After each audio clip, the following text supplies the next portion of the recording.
عابد صاحب آپ کچھ بات کرنا چاہتے ہیں؟ السلام علیکم۔ وعلیکم السلام۔ صدر، یہ ہمارے کتاب کے آخری اظہار خیال کے شاعر ہیں سمینہ رحمت منال کی چوتھی کتاب محبت کے بعد، اس پر تفصیلی گفتگو کے لیے تو بہت وقت چاہیے۔ میں آپ کے سامنے ایک مجموعی تاثر رکھوں گا جو اس کتاب کے مضامین اور شاعری پڑھنے سے مجھ پر واقع ہوا۔ میری مشکل جوہری صاحب نے اور محترمہ ریحانہ روحی صاحب نے آسان کر دی کہ ایک پس منظر آپ لوگوں کے سامنے آ گیا۔ سمینہ رحمت منال صاحبہ کی تحریر پڑھ کر یہ اندازہ ہوا کہ انہیں وحشت کے ایک جنگل میں، جس میں بے ثمر درخت تھے اور اس میں لگے ہوئے پودے خاردار تھے جن پر کوئی پھول نہیں کھلتے تھے، اور اگر کوئی پھول کھل جاتا تھا تو مرجھا کر گر جاتا تھا، لیکن اس کے کانٹے اور تیز ہو جاتے اور وہ زہر آلود ہو جاتے تھے۔ ایسے جنگل میں ایک بے بسی کی غار میں مصنفہ کو، شاعرہ کو 24 سال کے لیے قید و بند کی صعوبتیں اٹھانی پڑیں، اور یہ کتاب 24 سال کے عرفانی تجربات کا نچوڑ ہے۔ اگر میں قانون کی زبان میں بات کروں تو عمر قید 25 سال کی ہوا کرتی تھی۔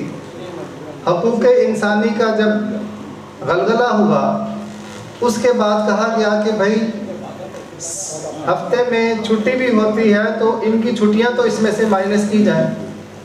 وہ 25 سال پھر 24 سال میں بدل گئے۔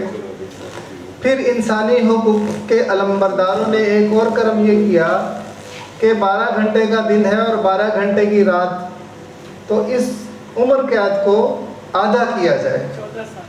اب 12 سال ہے عمر قید، اور سمینہ رحمت منال کو اس عمر قید میں 24 سال کے لیے رکھا گیا۔ اس کا مطلب یہ ہے کہ انہوں نے یہ قید 2 بار کاٹی ہے، اور جب وہ اس قید سے نکلی تو ایک وحشت کے عالم میں جب وہ باہر آئیں تو ان کا جو ڈرامہ تھا، اس ڈرامے کے اندر ان کا ساتھ دیا ہے، جس کا انہوں نے ذکر کیا جبار واصف صاحب، افتخار حیدر، ناصر بشیر، احسان دانش، ولایت فاروقی، عطاء الحق قاسمی، اور میں بڑے فخر سے کہتا ہوں کہ ریحانہ روحی اور سبین سیف صاحب اس کے ساتھ کھڑی ہوئی تھی۔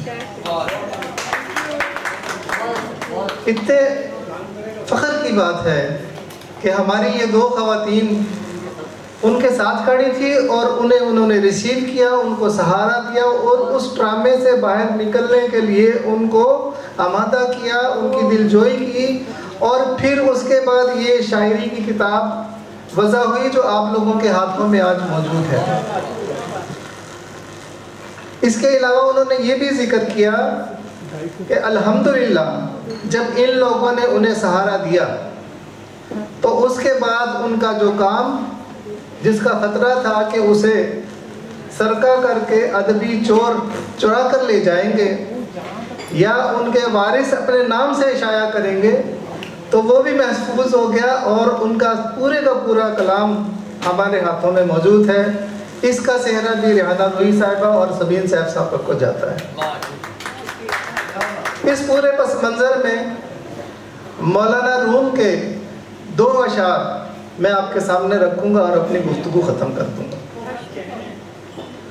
دی شیخ با چراغ ہمیں گشت در گرد شہر، قصدام و دد ملولم و انسانم آرزوست۔ وہ کہتے ہیں کہ کوئی شیخ، کوئی بڑا، کوئی مجنوں جنگل سے شہر کی طرف آیا اپنے ہاتھوں میں چراغ لے کر، اور لوگ اس کے گرد جمع ہو گئے۔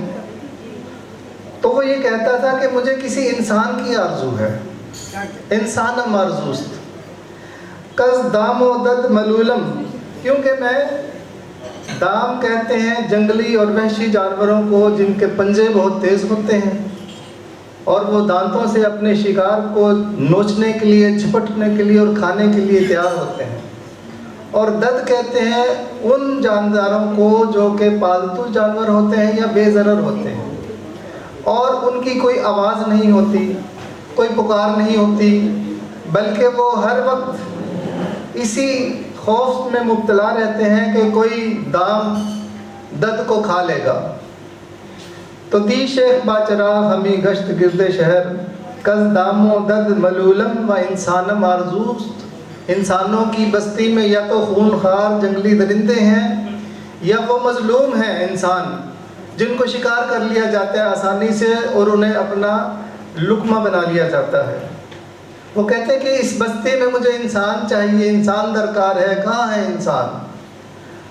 اور جو لوگ ان کی بات سن رہے تھے انہوں نے کہا گفتند یافت می نشد جستعیم ماں، کہ ہم نے بھی ایسے انسانوں کو تلاش کرنے کی کوشش کی ہے جو کہ ہمیں نہیں ملے۔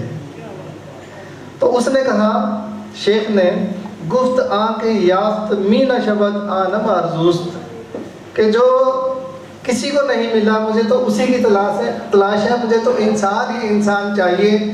اور آپ دیکھیں کہ اس کتاب کے پس منظر میں اگر ہم کہیں کہ شیخ جو ہے وہ ثمینہ رحمت منال ہے اور وہ لوگ جو اس کے گرد جمع ہوئے ان میں سبین اور ریحانہ روحی صاحبہ ہیں، تو یہ بے جانہ ہوگا۔ انہوں نے انسان بن کر اس ہستی کا دفاع کیا، اس کو پروٹیکشن دی جو کہ بھیڑیوں کے چنگل سے آزاد ہو کر آئی تھی۔ بہت شکریہ۔ بہت شکریہ آپ صاحب، بہت ہی خوبصورت گفتگو۔ اور میں بہت آبشر صاحب، بہت ہی خوبصورت آپ نے اظہار خیال کیا۔